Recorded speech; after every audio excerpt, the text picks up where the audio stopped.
Bring me a lighter. Yo, what it do, man? What's happening, BLC, man? It's Big Lance off the yard.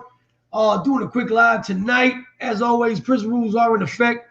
When we do these interviews, please be respectful. Please show our guest as much integrity and respect as you do me, because that's how we get down here, man. Today, got a good buddy of mine, man. He's got a show on YouTube as well. And he talks about a lot of cool shit, man. He's from Canada. And I started checking him out probably like 2 or 3 months ago. And we talked a few times. He did a review on a bunch of channels, including Big Lance Off the Yard, man. Gave us a real good review. And I've been telling him I wanted him to come on the show and kind of talk and tell his story. He's lived that life up there in Canada, man. So for all the people that think Canada is soft, you're about to find out different, man. I'm going to go ahead and let him introduce himself and tell you a little bit about himself, man. What's up, brother? OG Scotty. Hey, how's it going? It's OG Scotty B Links, and it's Scotty B Links. Just for anyone that ever says anything, they always call me Blinks, but I spelt it wrong. But yeah, I'm from Canada. I guess I'm 50, almost 50. June, I guess.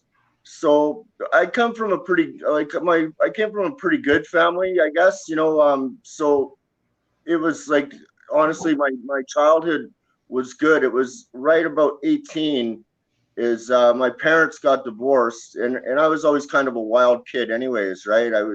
I sold weed in high school, and it went, and then it progressed from there into selling coke with pagers. You remember those things? And so we used to sell coke and so forth, and then that's how I got involved with heroin, and that was my big downfall, my big thing. So also I got run over by a garbage truck when I was on my way to go see a Grateful Dead concert, to go get the money to go down, and I was going to go follow the Grateful Dead all summer. And I literally stepped onto the road, and this truck hit me in the face, and I spun around and I looked up, and I wasn't knocked out. I saw the tires coming to run me over lengthwise, right? And I rolled and I moved, and it just got my leg. It basically just gave me a big sprain and a badass fucking headache and a big welt on my face. But I got into the pills, and the Tylenol 3s, and then with Dilaudid, and then started getting into, and heroin was all of a sudden just, it just happened that it was around the 90s when heroin just flooded into Vancouver. All kinds of people died. I remember the prices for heroin went literally overnight. It went from $60 a quarter gram to $40 a quarter gram within a weekend. And it went like down half price, and the quality tripled. So during that weekend, a whole bunch of people died. And then, so yeah, I slowly started fucking up more and more with my family and so forth, and ended up downtown in the downtown east side, Hastings Street, which is a pretty notorious open air drug market. If you look it up, there's all kinds of things about Hastings Street in Canada. And I ended up down there and just started selling dope and boosting mostly, which is like professional shoplifting, right? I'd go into stores and I'd get liquor, or I'd get I had all kinds of fences all over the place. Plus there was like this open air drug market. There was everything from people selling whatever they stole that day. I mean, they'd lay it out on blankets literally on Hastings.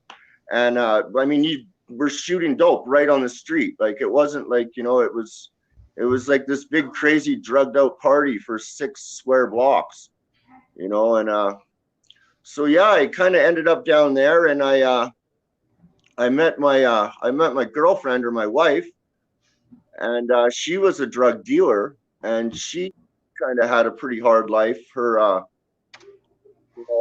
I'll let her get into that on my channel, but like her ex-husband got shot right in front of her, right down there in the east side. And so it was kind of the slow progression for me. But once I got into the heroin, that was it. It was, I don't know about you, but a lot of people got sick when they first tried it. They get sick or whatever. I didn't. My body just said, fuck, where you been all my life? You know, like a warm blanket just got wrapped up. Yeah, man. Yeah. So from there, I was going in and out of jail all the time. So my prison experience is a lot different than yours, whereas I didn't, fortunately, anything that I could be in for a long time, I didn't get caught for. So I don't talk about anything like that on my channel or anything because there's statutes. They're definitely watching us. Yeah. Well, that's true, you know. But also, what was I gonna say? Yeah, it just I lost my train of thought. Sorry, but yeah, well, it was. One thing I hear you say is like, from what you, because I don't know nothing about Canada. A lot of these people don't, you know, and you know, I just really want to kind of get kind of like the preconceived notion out of people's minds. Like from what you're saying, it sounds a lot like kind of how Haight-Ashbury was in the 60s for us. You know, it's just straight. Kind of in a way when I was down there, because crack was a big thing too, but it was like ready coke, like already pre-cooked coke. And so that was huge. And also there was like from between like say Hastings Street and Columbia Street, there was 1,500 Hondurans, you know, illegal Hondurans. They would come up on the trains and come up into Canada and they'd sell dope, and there'd be 1,000 of them. Rock butter down, rock butter down. How many? Rock butter down, rock butter down. You know? That's crazy. Oh, so, yeah. I mean, is it like now when you think of Canada, you're not thinking of a lot of crime, but you're talking about you were a professional booster, plenty of fences everywhere.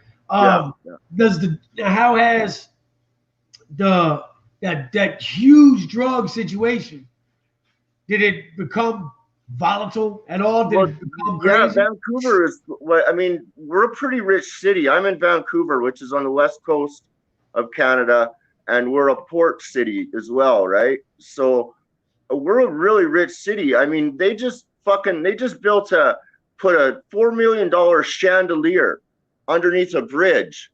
A $4 million fucking chandelier, like under a bridge. And there's people sleeping under the fucking bridge. You know what I mean? Like, but this like up here too, the big thing like about the gangs or whatever, there was the big guys are, you know, who the big bikers. I don't want to be throwing names out just because, but you know who they are. They're deep up there, Canada. We basically the Angels. But then there was some other gangs. We had like a gang called UN Gang, which was, they called themselves that because they had so many nationalities. There was like Red Alerts and some other gangs. Like these are like local Vancouver kind of gangs. But also there was like some South Asian gangs, like, you know, East Indians. And then the triad, like the Chinese, we have that here. But it's not like guys on the block really. It's more like say like the bikers would control a block. So if you were selling dope on this block and you weren't working for one of their guys, well, there might be a problem. You know what I mean? It was kind of like that. It's not like guys hanging out on the porch type of thing. So basically, if you're on that block and you're peddling, you got to pay up. You got to you kind of got to work for the certain people. And that's kind of how I did it too. When I sold dope, is I worked for like certain guys that were above me, right?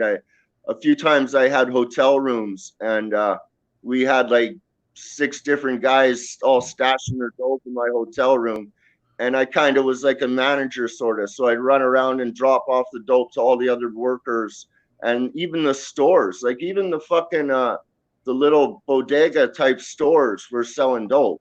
You know, I dropped off ounces to them myself. You know what I mean? It's crazy. Because you don't think I've seen some documentaries and shit, but when I think of Canada, I think it's like real nice up there, you know, all the time.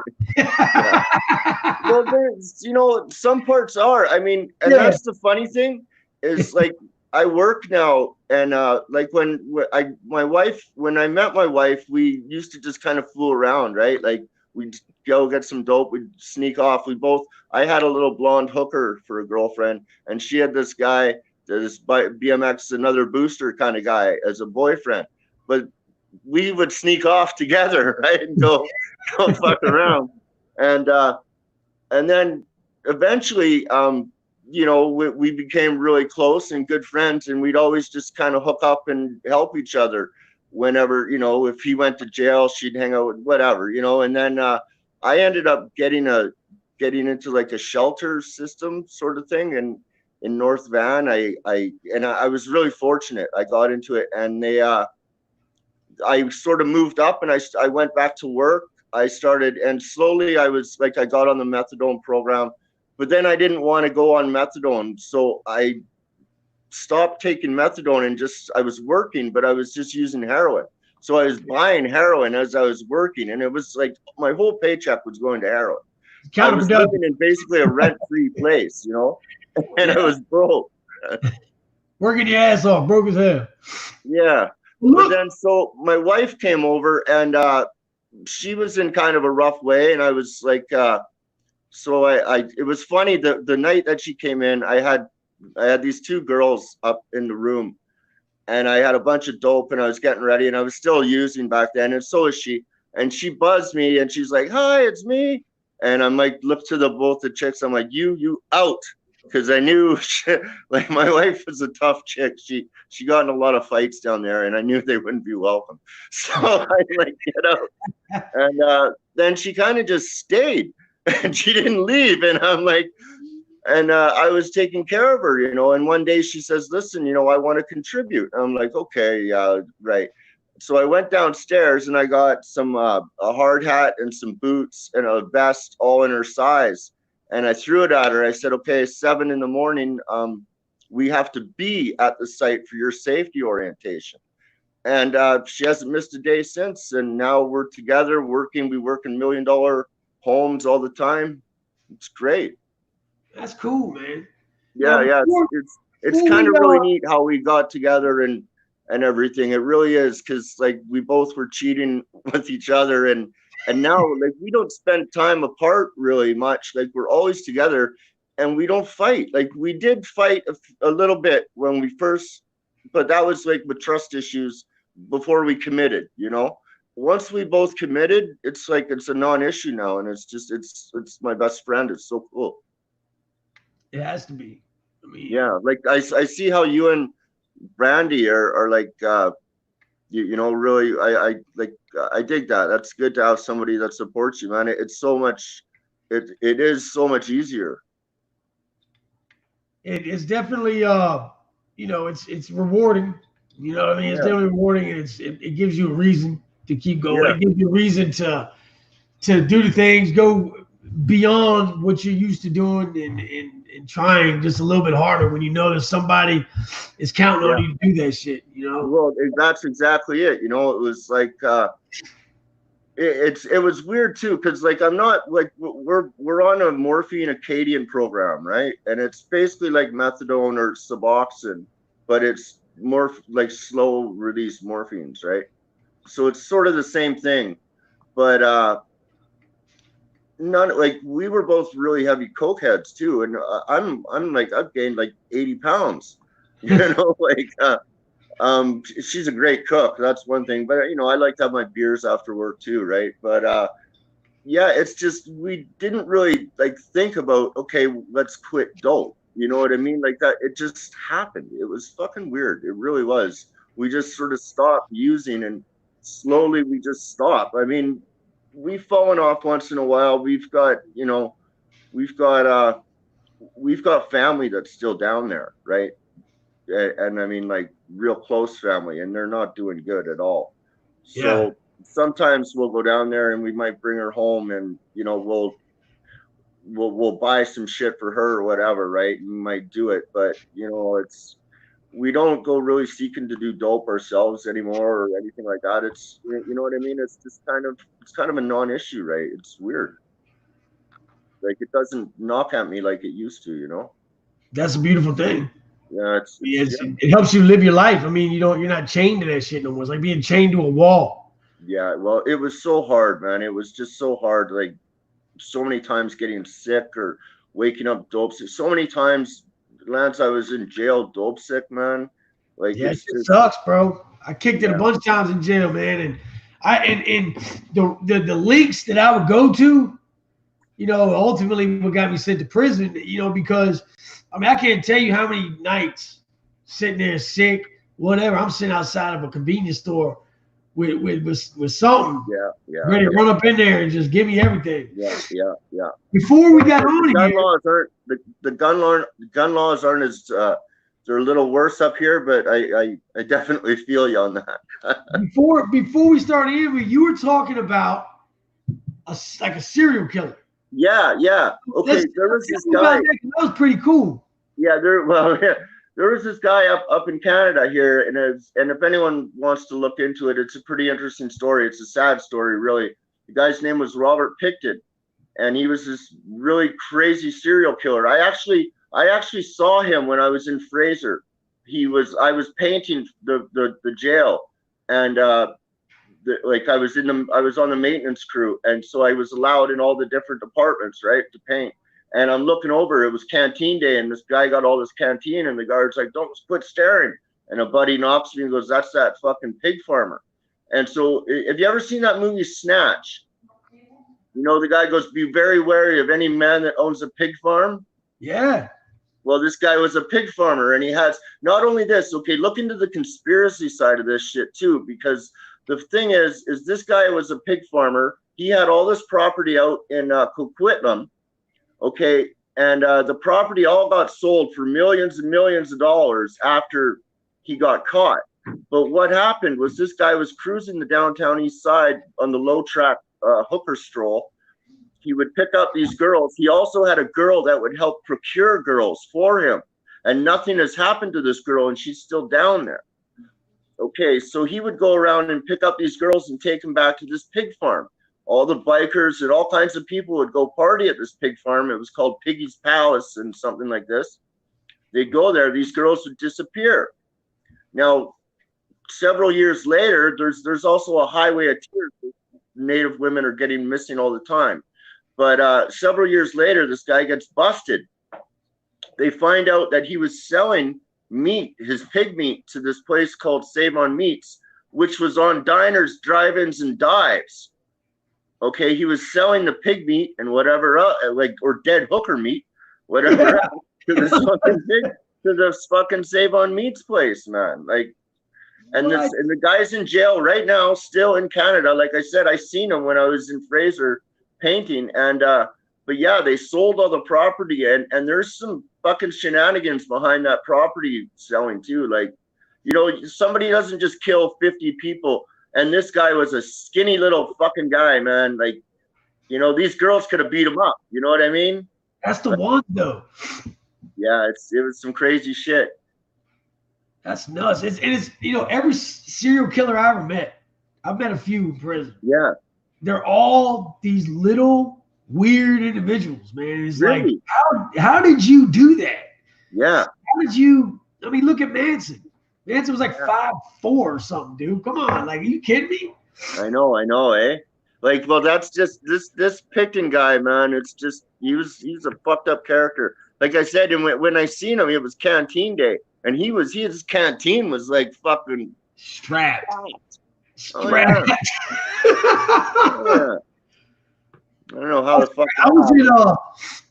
It's so surprising how much, and I was just talking to Brady about this, I think yesterday or today.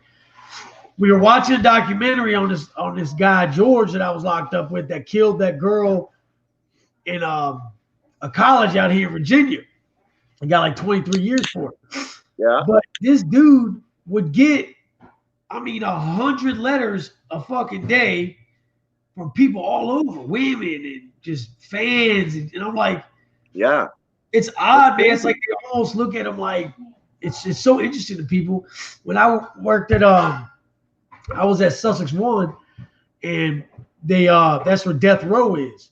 Yeah. And that would be like Muhammad, the interstate sniper was up there and all that. Man, that dude, Same thing. You know, I mean, these people would get all this mail and visits. It's just weird shit, man. And there's some odd characters out there. I was in with I was in with the Air India bomber, the guy that he dropped like over 300 people allegedly.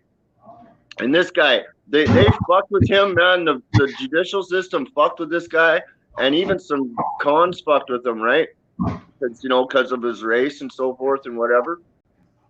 But man, I'll tell you, he was solid. Like, they kept trying to get him to talk, and they kept tacking on years and fucking him over in court, pulling him back into trial and stuff, and fucking him around. And he never said shit. And he did like this whole 25 or whatever it was. I think he's out now. Now, have you been to prison in Canada?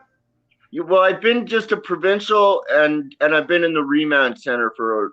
What's that? What's a provincial? So it's okay. I guess it's the same. I guess there's like federal, which is 2 years and over, and provincial, which is 2 years and under, for sentencing.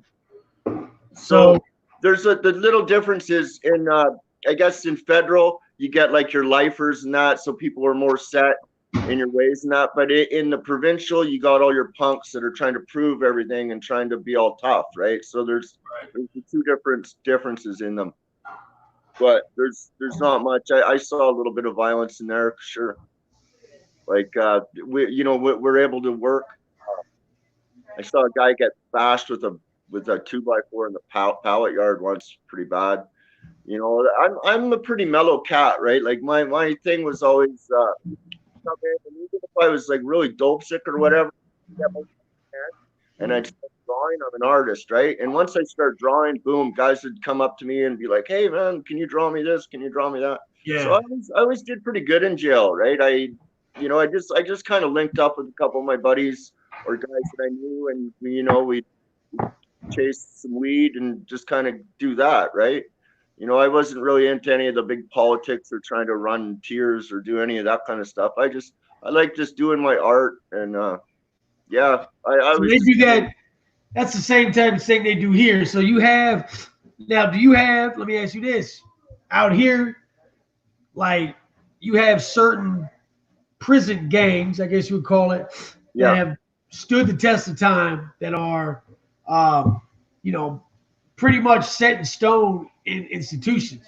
For instance, like out west, you got like the Aryan Brotherhood, and BGF, and all that. Now, do y'all have that same thing? Is it called the same thing? Is it different? How's it working in Canada? What I noticed, I didn't notice a lot of that, but I know in like Edmonton and that, there's a lot of native gangs like Red Alert and IP and stuff like that. That's pretty prevalent. But I think that's more back east. Really, I don't know for the federal, because I haven't done federal here, and I didn't hear of it a lot. You know what I mean? Like there wasn't like no Crips or Bloods or that type of thing, right. That sort of shit here, really. Right? It would be like the bikers or that, and it wasn't. I didn't see from what I've heard, there wasn't a lot of prison type gang. That was more back east with the native gangs. Now, when you say native, is that like, what do you mean by native? Like indigenous. Native American? Yeah, North American natives, indigenous. Okay, I got you. Okay. Now, as far as like conditions, what's it like as far as like compared to what you see over here? Well, actually, the conditions aren't too bad in Canada, man. You get a TV, you get your basic stuff. They took out smoking when I was in jail a number of years ago, so you can't smoke anymore. But the conditions aren't too bad. They're doing time in Canada is where you want to do it. That's for sure. Hey, I'm telling you, that's okay. But don't worry, that'd be my retirement plan. Yeah. Well, it was almost mine. You know what I mean? It was almost mine. Seriously, it's like, because dude, I'm telling you, at William Head, they used to have a fucking golf course for the cons built. That's crazy. Yeah, man, dude, I could go there right now and play a day of golf every day of my life, and I'd be content. That's great. Yeah, handballs are shit. Yeah. One thing here, I just want to shout out Maple Scissor. It's a channel. He's a good guy. Eddie Murphy Jr. I want to shout him out. And the Matt Clark show. He's another Canadian. He's a prison Canadian guy. He would. You might want to talk to him because he's done a lot more federal long term bits. So that's. I just want to check it out. Good Canadian kids. Damn right. Damn right. Well, look, man, we get up on a 30-minute mark. All right. Real quick, I seen a couple of. There's a new breed coming out of these channels, man, and we are gonna shout them out. I see my dude G Dirt's up in here. Salute, what's happening? Yeah, good. Yeah, I like G Dirt. I seen the original Cali boys are up in here, man. I really like those guys. And if you haven't gone to their page, official Cali boys, I'm sorry, I think it's what official Cali boys. They have put a lot of work into this shit, and you know, people need to check them out. They're cool, man. They're funny. They do funny skits. They're just really cool people, man. But OG Scotty, man, it's good to have you here. I'm glad we made it happen today. I just one last thing I just want to say is I wanted to sort of shed awareness to this. Excuse me, but there is a big homeless problem and a big fentanyl problem, and I'm sure that's hitting everyone's town a little different, but I'm sure everyone has that. And you know, that's something that we all have to kind of look at and try to fix, because there's money, you know, if there's money for fucking chandeliers, there's money for homeless. And this fentanyl stuff is just fucking crazy. It was one of the reasons why I stopped doing heroin, because there's no fucking heroin. Yeah. You know? They need to stop making fentanyl. Yeah. I mean, that would kill it. You know what I mean? But they're not going to do that. Big Pharma gonna keep on making that money. Well, you guys, ladies and gentlemen, thank you so much I read every comment that come through here, and 99.9% of them were positive, and that's the way I like to keep it. Thanks, guys. This guy is a good dude, man. He's got a real cool channel. Please check him out. And we are gonna go ahead and get up off here. Anything you want to say before we go, brother? I'm good, Lance. I just want to say thanks very much for having me. I'm a big fan of your program. I think, you know, your channel is doing a lot of good for people. And I get it. Like, it must be tough going through, you know, all the emails and all that. Don't forget, take some time for your family, brother. Take some time for your family. That's what it's about, right? I got a big family now, you know what I mean? But we loved having you, man. This was dope. We'll have to do it again real soon. Okay, cool. Anytime. And ladies and gentlemen, I'm going to get up off here, work in the morning. I'll see y'all for morning motivation first thing in the morning. As always, prison rules are in effect. Be humble, be kind. And until tomorrow, you guys be easy. Salute.